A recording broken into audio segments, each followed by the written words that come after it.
Now, you correctly predicted to us a year ago that Ron Paul was not going to be elected president, partly because you wanted him to be. Right. How worried are you now that we do know who the next president is going to be? Are you worried about what you see from President-elect Obama so far? Do you think that could worsen the situation still more? Well, aren't you worried? Now, I did not vote for McCain, so I don't think this is not some kind of sour grapes or something.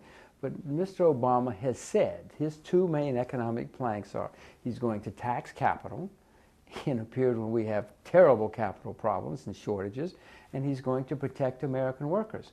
I mean, protectionism and taxing of capital, what kind of disaster do you need to know? I mean, that, throughout history anyway, that has turned into a disaster. Now, let's hope he doesn't mean it.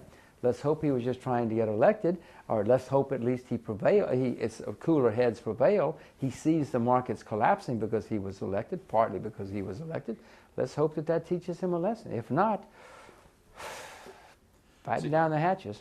So you can see some parallels with Smoot-Hawley or whatever, the various bad mistakes that were made in the early years of the Depression. How can you map this onto the stock market? I mean, in the case of 1929, after the initial sharp fall, we still had another 75% to go. I mean, do you see this as arguably a time to buy? Do you see that stocks are cheap, or do you think that we've, at the level of the stock market, still got a long way to go? I covered a lot of my shorts in the U.S. in mid-October. Just because it looked like a selling climax. Sounds like quite good timing there. Well, so far, but so what? You know, just because it's good for 2 weeks or 3 weeks doesn't mean anything. Yes, but it looked like a selling climax. And throughout history, if you buy a selling climax, you've usually come out ahead, at least for a while. My view is that we had a selling climax. The markets are going to rally for a while, but it's not over. I mean, maybe in 6 weeks, 6 months, the problems will start again, and then we haven't seen the bottom in the stock markets yet. That could be next year, it could be 2010, who knows when, depending on what the politicians do. And so far, the politicians are making it worse, not better.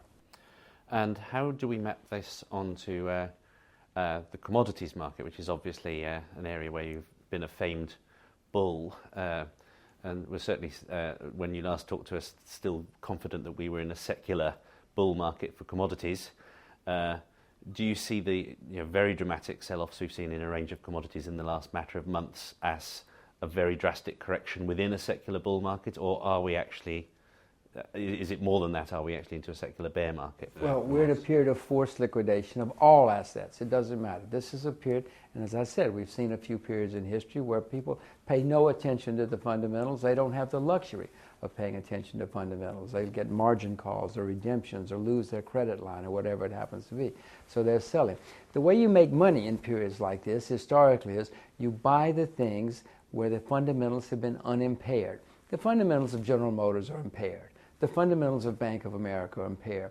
But what's happening in the markets is good for commodities. It improves the fundamentals of commodities. Farmers cannot even get loans for fertilizer now, and nobody's getting a loan to open a lead mine or a zinc mine going forward. So coming out of all of this, or even not coming out of it, the secular supply of commodities continues to decline. So the bull market case is still there. The optimist case is still there. We're in a secular, we're getting the business cycle effect on demand right now, certainly.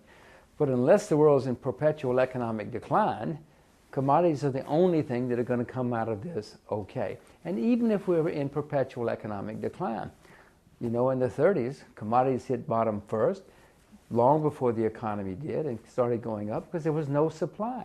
In the 1970s, the same thing happened. Economies worldwide were in the tank.